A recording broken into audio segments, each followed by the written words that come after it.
안녕하세요. 오렌지 가나안교회 매일 만날 시간입니다. 오늘 본문 에스겔 23장 22절에서 35절까지 읽으면서 매일 만날 시작하도록 하겠습니다. 그러므로 오올리바야, 주 여호와께서 이같이 말씀하셨느니라. 나는 내가 사랑하다가 싫어하던 자들을 충동하여 그들이 사방에서 와서 너를 치게 하리니 그들은 바벨론 사람과 갈대아 모든 무리, 북옷과 소아와 고아 사람과 또 그와 함께한 모든 아수르 사람 곧 준수한 청년이며 다 고관과 감독이며 귀인과 유명한 자요 다 말 타는 자들이라.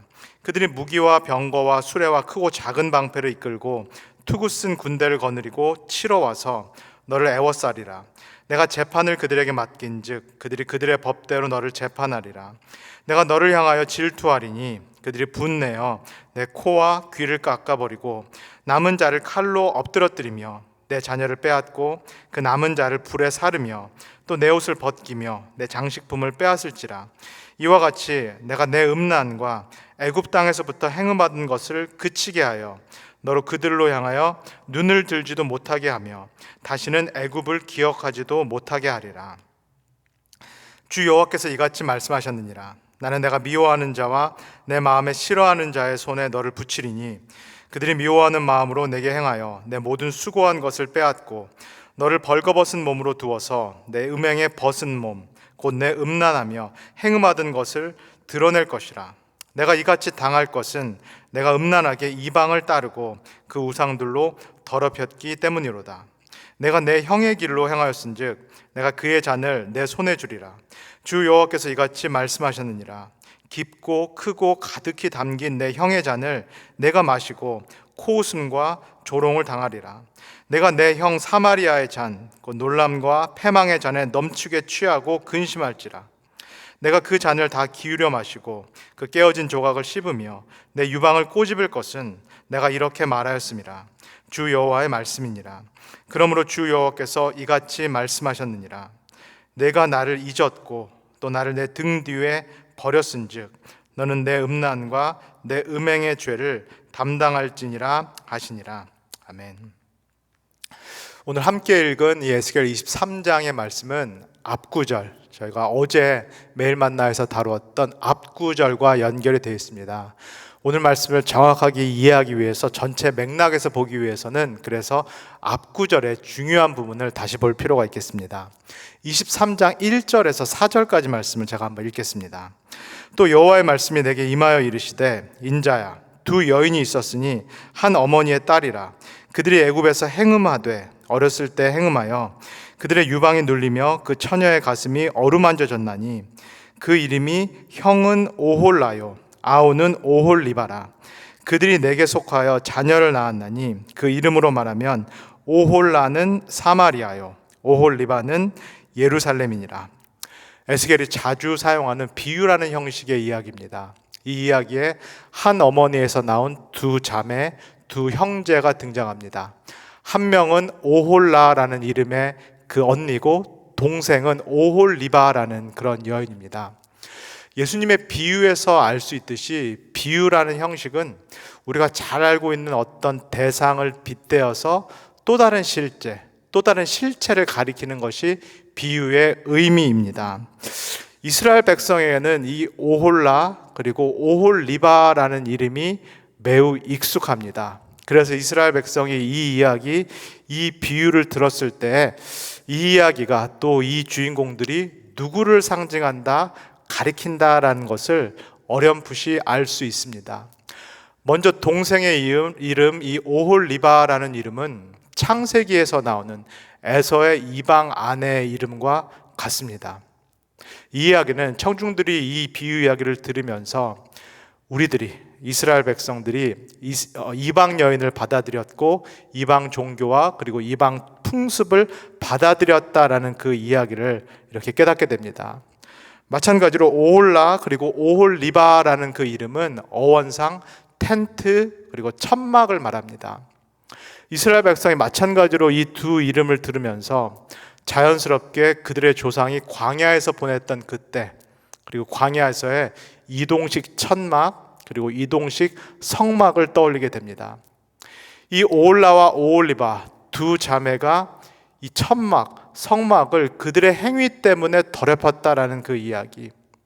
이 이야기는 이스라엘이 하나님의 집 그리고 하나님의 성전을 그들의 행위 때문에 더럽혔다라는 것을 암시하고 있다라는 것. 이것을 에스겔의 청중들이 깨닫기 시작합니다. 이 비유의 주인공인 오홀라와 오홀리바가 누구인지를 하나님께서는 시간을 끌지 않고 처음부터 분명히 밝히십니다. 언니인 오홀라는 북이스라엘의 수도인 사마리아를 상징합니다. 그리고 동생인 오홀리바는 남유다의 수도인 예루살렘을 가리킵니다. 이 오홀라, 이 여인이 언니가 되는 이유는 북이스라엘이 이스라엘의 10지파로 구성되어 있기 때문입니다. 그리고 이 동생 오홀리바는 남유다가 이 적은 숫자 2지파로 구성되어 있음을 이야기를 합니다. 이 이야기에서 가장 중요한 포인트를 중에 하나, 그렇다면 이 두 자매가 어떤 일을 했다라는 것인가요? 이 비유에서 분명하게 이 두 자매가 행음을 했다, 음행 행위를 했다라고 말씀을 하고 있습니다. 그렇다면 구체적으로 이들이 어렸을 때부터 범했다라는 이 행음 행위, 음행은 무엇일까요? 23장 5절에서 7절까지 읽겠습니다. 오홀라가 내게 속하였을 때 행음하여 그가 연애하는 자 곧 그의 이웃 아수르 사람을 사모하였나니 그들은 다 자색 옷을 입은 고관과 감독이요 준수한 청년이요 말 타는 자들이라. 그가 아수르 사람들 가운데 잘생긴 그 모든 자들과 행음하고 누구를 연애하든지 그들의 모든 우상으로 자신을 더럽혔으며. 이 비유가 당시의 역사적인 상황과 긴밀하게 연결되어 있다는 것을 우리 성도님께서 계속 주목해 보시면 좋겠습니다. 이 비유의 이야기에 이 두 자매들이 한 남자를 사랑했고 흠모했고, 조금 직접적으로 표현하자면 욕망했다라고 이야기를 하고 있습니다. 다른 나라에서 온 한 잘생긴 남자를 이 두 여인들 자매들이 욕망했다라고 얘기합니다. 구체적으로 이 용모가 수려한 이 남자가 누구인가요? 아수르 사람입니다. 그리고 구체적으로 아수르 고관, 아수르 장군을 의미합니다.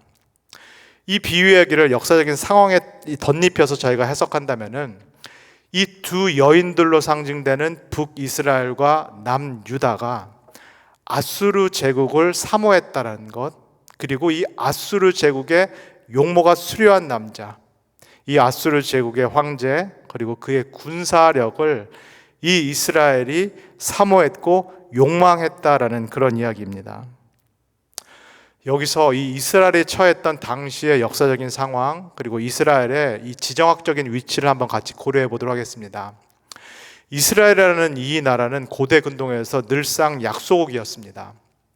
다윗과 솔로몬의 이 통일 왕조 시대를 제외하고는 늘상 약소국이었고, 그리고 이 통일 왕국이 북이스라엘과 남유다로 분열된 이후에는 이 이스라엘이라는 국가는 고대 근동에서 약소국이었습니다. 이스라엘 위쪽에는 아수르 제국, 바벨론 제국이 있었고, 그 다음에 이스라엘의 남쪽, 아래쪽에는 이집트 제국이 있었습니다. 그렇다면 이러한 지정학적인 위치에서 약소국이 살아남을 수 있는 그런 방법, 유일한 길은 무엇일까요? 우리나라의 역사적인 상황을 떠올려 보시는 것도 도움이 되리라 싶습니다. 우리나라도 늘상 중국이라는 대국이 위에 있는 그 상황에서 지금까지 역사가 이어져 왔습니다. 특별히 19세기 말 이후부터는 중국뿐만 아니라 일본, 미국, 그 다음에 러시아라는 이 4대 열강에 둘러싸여서 지금까지 온 나라가 바로 우리나라입니다. 그렇다면 우리나라와 같이 사실상 강대국이라고 말할 수 없는 약소국이 이러한 지정학적인 위치, 그 다음에 열강에 둘러싸여 있을 때 살아남을 수 있는, 생존할 수 있는 유일한 방법, 그 길은 무엇인가요? 좋게 표현을 해서 정치와 외교고, 조금 직접적으로 표현을 한다면 결국은 강대국들의 의존한 길입니다. 강대국들에 의존하고 강대국들의 요구를 들어주는 것이 결국은 약소국이 살아남을 수 있는 유일한 길입니다. 우리가 이스라엘의 역사를 살펴봐도, 그리고 우리나라에 처한 역사, 그리고 현실을 살펴봐도 이 길이 약소국이 살아남을 수 있는 유일한 방법, 현명한 선택지처럼 그렇게 보입니다. 그러나 하나님께서는 바로 이 방법, 이렇게 살아남는 이 길이 다름 아닌 행음행위다, 이스라엘에 범했던 음행행위다라고 말씀합니다. 그리고 다른 이유가 아니라 바로 이 일 때문에 이제 이스라엘을 심판하시겠다라고 말씀을 합니다. 22절에서 23절 읽겠습니다. 그러므로 오올리바야, 주 여호와께서 이같이 말씀하셨느니라. 나는 내가 사랑하다가 싫어하던 자들을 충동하여 그들이 사방에서 와서 너를 치게 하리니 그들은 바벨론 사람과 갈대아 모든 무리, 북옷과 소아와 고아 사람과 또 그와 함께한 모든 아수르 사람, 곧 준수한 청년이며 다 고관과 감독이며 귀인과 유명한 자요, 다 칼 타는 자들이라. 앞에서 같이 본 대로 이 북이스라엘 그리고 남유다가 이 지정학적인 상황에서 살아남을 수 있는 유일한 길은 강대국과 관계를 맺는 일, 이게 불평등 언약 조약일지 몰라도 강대국들과 언약을 맺는 이 길 하나뿐인 것으로 보입니다.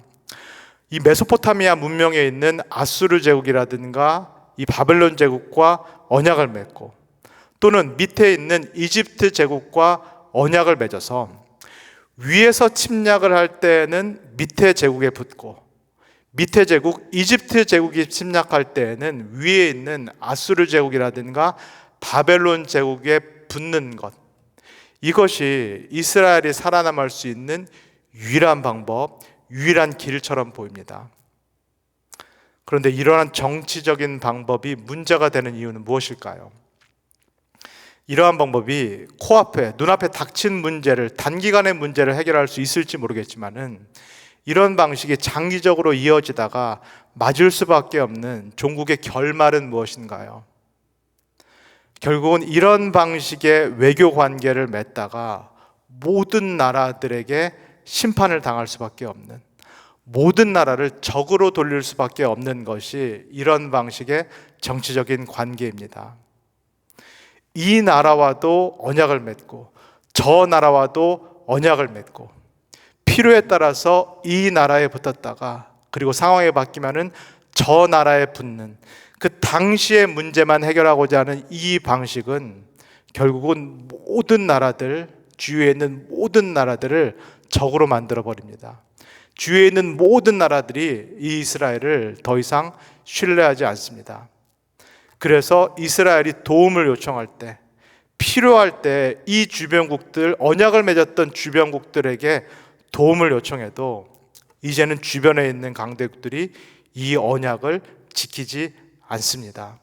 이스라엘이 먼저 여러 나라들과 언약을 맺었기 때문에, 필요에 따라서 언약을 지켰다가 파기하기도 하기 때문에 이제 주변에 있었던 강대국들도 이스라엘의 언약을 지키지 않고, 이 주변의 강대국들도 이스라엘이라는 나라에 대한 악감정이 있기 때문에 결국은 모든 나라들이 종국에 이스라엘을 심판하게 되는 것입니다.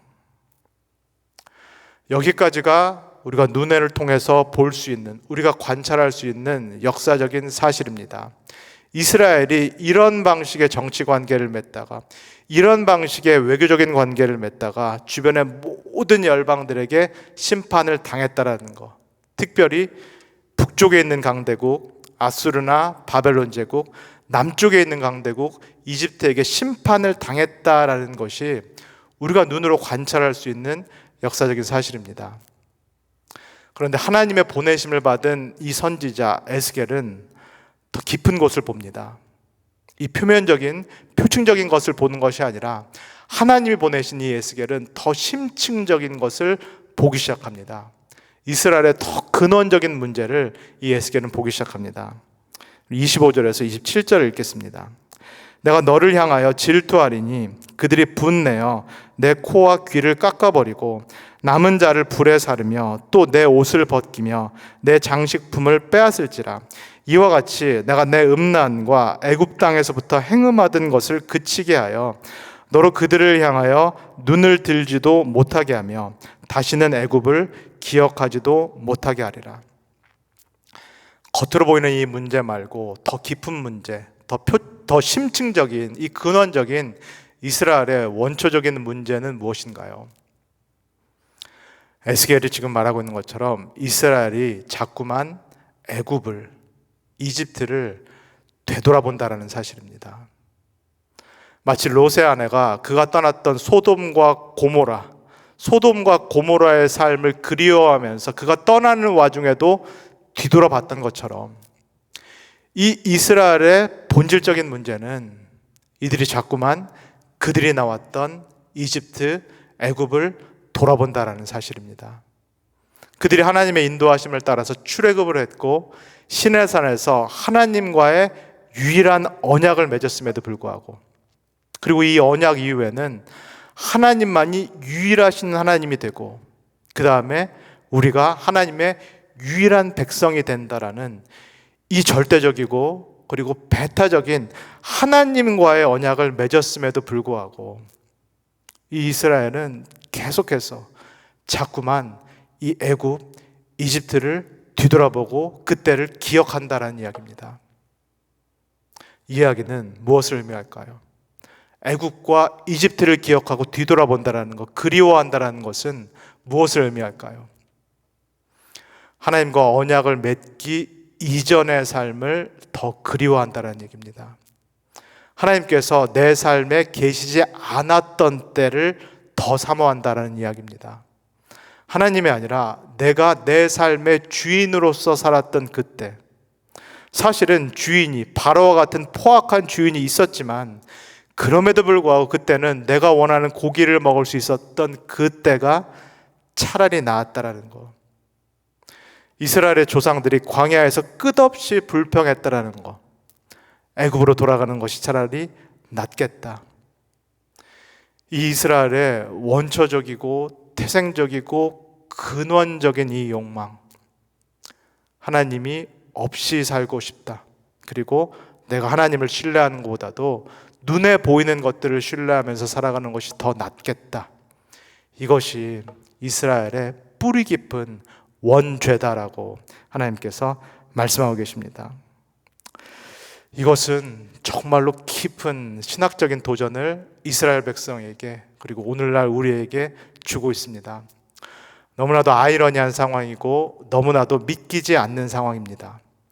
하나님께서 그들을 이집트로부터 구원하셨지만, 그리고 그들과 언약을 맺으셨고 그들과 함께 하시겠다라고 이동식 천막, 성막을 만들어 주셨고, 이 이동식 천막, 성막이 나중에 예루살렘 성전이 되었고, 그래서 이 이스라엘 백성은 다른 민족이 누릴 수 없는 그 특권, 하나님께서 그들과 함께 계시는 그 특권, 하나님께서 성막과 성전에 그들의 하나님으로서 함께 계시는 이 특권을 누린 민족이 바로 이스라엘 민족입니다.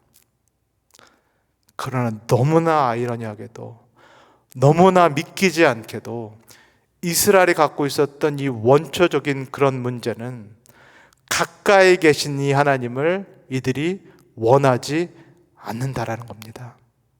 가까이 계신 그 하나님이 그들의 주인으로서 계시는 것을 이 이스라엘 백성이 원하지 않는다라는 것입니다. 그리고 오히려 북쪽에 있는 아수르 제국이라든가 바벨론 제국이라든가 남쪽에 있는 이집트 제국, 그 눈에 보이는 것들, 그 눈에 보이는 사람을 이 이스라엘 백성이 눈에 보이지 않는 하나님보다 더 사랑하고 더 신뢰한다라는 그 모순, 우리가 이해할 수 없는 그 아이러니, 그 모순이 바로 이스라엘의 뿌리 깊은 원죄인 것입니다. 이런 이스라엘을 그러면 하나님께서 과연 어떻게 하실까요? 34절에서 35절까지 읽겠습니다. 내가 그 잔을 다 기울여 마시고 그 깨어진 조각을 씹으며 내 유방을 꼬집을 것은 내가 이렇게 말하였습니다. 주 여호와의 말씀이니라. 그러므로 주 여호와께서 이같이 말씀하셨느니라. 내가 나를 잊었고 또 나를 내 등 뒤에 버렸은즉 너는 내 음란과 내 음행의 죄를 담당할지니라 하시니라. 이 오홀라로 상징되는 북이스라엘 사마리아가 기원전 722년에 아수르 제국에 의해서 멸망당한 것, 그리고 오홀리바로 상징되는 남유다, 이 예루살렘이 기원전 587년에 바벨론 제국에 의해서 예루살렘 성전마저도 완전히 멸망당한 것, 이것은 결코 우연히 일어난 일이 아닙니다. 이것은 단순히 주변 강대국들이 이스라엘보다 군사력이 강했기 때문에 일어난 일이 아닙니다. 이것은 표면적으로 보이듯이 이스라엘이 여러 나라들과 언약을 맺었기 때문에, 잘못된 정치적인 결단, 외교적인 관계를 맺었기 때문에 일어난 그 일이 결정적인 이유도 아닙니다. 하나님께서 말씀하시는 것은 더 근원적인 문제, 더 본질적이고 심층적인 죄가 있는데, 그것은 바로 이스라엘이 하나님과 맺었던 그 언약, 그들의 조상이 시내산 밑에서 맺었던 그 언약, 하나님만이 유일하신 우리 하나님이 될 것이요, 그래서 나는 다른 무엇이 아니라 하나님만 신뢰할 것이라는 그 맹세, 그리고 이제 나는 누구의 백성이 아니라, 누구 밑에서 사는 사람이 아니라 하나님의 뜻만 따르는 하나님의 백성이 될 것이라는 그 유일하고 절대적이고 배타적인 언약을 이스라엘 백성이 어겼기 때문입니다. 그래서 이 이스라엘 백성이 심판과 재앙이라는 깊고 넓고 그리고 쓰디쓴 그 잔을 마실 수밖에 없게 된 것입니다. 이스라엘과 마찬가지로 우리도 하나님과 언약을 맺었습니다. 저와 우리 성도님들 개개인이 다 하나님과 언약을 맺었습니다. 언제 맺으셨는지 기억이 나지 않으신다고요? 우리가 예수 그리스도를 믿을 때, 내가 세례를 받을 때 우리는 하나님과 개인적으로 언약을 맺었습니다.